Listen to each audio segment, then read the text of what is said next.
Sevimli dostlar, yaxshimisizlar? Bugungi sonimizda mayda pishirilgan to'g'o ko'krak go'shti etishni o'rganamiz. Materiallar: to'g'o go'shtini yalpoq, nefis to'g'rab olamiz. 1 qoshiqdan shengchou, xaoyou, wuxiangfen, yarım qoshiqdan qizilmosh uni, tuz qo'shib to'g'o go'shtini aralashtirib 10 minut tam kirgizamiz. Ko'ktatlarni yalpoq to'g'raymiz. Qazonga bir qat may surib, kichik o'tda to'g'o go'shtini pishirsak bo'ladi.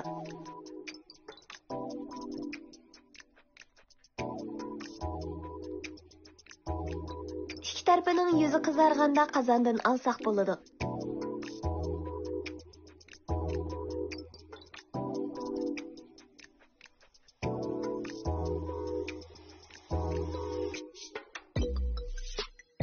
O'zingiz yaxshi ko'radigan qiyamga milab to'g'rab olgan ko'ktatlar bilan aralashtirib yesangiz, texmo mezzilik bo'ladi. Undaq bo'lsa, programmamizning taklifli mehmonlari ketib baqsin. Inaqki bugungi tamaqimiz mehmonlarimizga intayin yoqdi. Sizni cho'qim sinab ko'ring. Albatta, programmamiz texi oxirlashgani yo'q. Teximiz har xil mazmunlar sizni saqlab turadi. Davomli qo'zirining. Shuni sen cho'ng dadamlardan qaranishni yaxshi ko'rgansanda.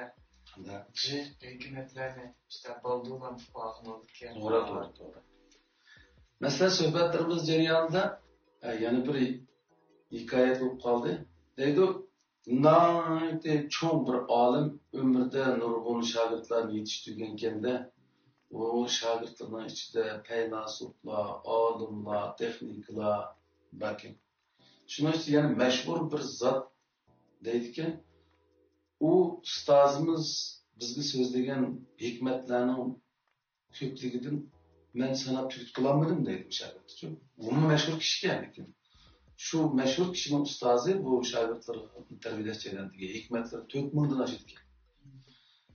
Sanab turit qilolmadim. 4000 larni eshib qolish mumkin. Lekin men oxiri ustozimning hikmatlarini 4 hikmatga yig'inchoqladim deydi. Buning oldingi ikkini unutilib ketish. Keyingi ikkini unutilmaslik deydi.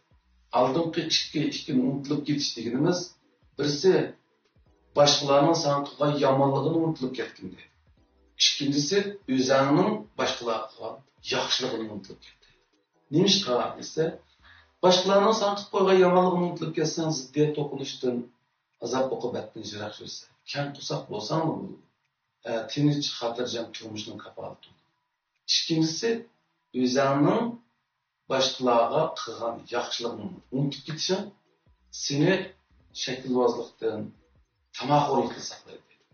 Sen qilib qo'ygan yaxshiligini unutilib ket. Mana qachon buni qaytara degandek bir tamoqurlik yurmaysan. Undan kam qilsaq bo'lmaydi. Ya'ni keyingi ikkini unutilib qolmaslik deydi. Ya'ni o'zingning boshqalarga qilgan yomonligini unutilib qolmadi.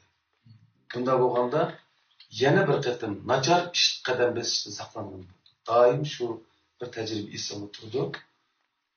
Boshqalarga qo'y yomonligini esimda tutsa, yana bir yomonlikqa qadam bosmaysan. To'rtinchisi, boshqalarning san qilgan yaxshiligini unutilmaslik.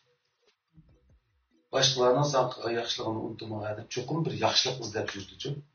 Cho'qim men bir qaytursam bo'ldi deganni doim o'ylab yurdi. Shunga mana shu odam bo'lishning yo'llariga bu ustozlar garchi 4000 turli hikmatlarni so'zlagan bo'lsa, eng asoslisi ya'ni shu qanday odam bo'lish masalasi ekan. Shunga uning mashhur shogirdlari biri mana shu ustozning hikmatini shu 4 turli hikmatga yig'inchoqlagan. Mana bu yaxshi insonlardan bo'lgan yo'liga qarab. Rahmat da gaplarım bak yaxshi bo'ldi. Qadrli do'stlar, hozirgi vaqtingiz xayrli bo'lsin. Biz bu sonimizda ko'rib turibsizlar, nazifa chaynigi bilan tanishib chiqamiz. Sizlar ko'rganingizga o'xshash bu nazifa chaynigimiz ikki xil rangda. Birisi asli rang, yana birisi asalsi rang. Bu chaynigimizning alohidligi bo'lsa, asti qismiga issiqlik yig'ish tagligi o'rnatilgan. Odatda 5 minut qaynaydigan chay bu taglik bo'lgan vaqtning o'zida 2 minut ya 3 minut qaynashi mumkin. Vaqt ham energiyani tejaydi. Buning materiali bo'lsa tatlashmas po'latdan yasalgan. Ko'rib turibsizlar, musha hasal sarangga kirgizish uchun yuqori texnika va ilg'or ishlab chiqarish usuli qo'llanilgan. Bu chaynigimizning yana bir alohidaligi bo'lsa, chay qaynab bo'lgandan keyin ovoz chiqarib signal berdi.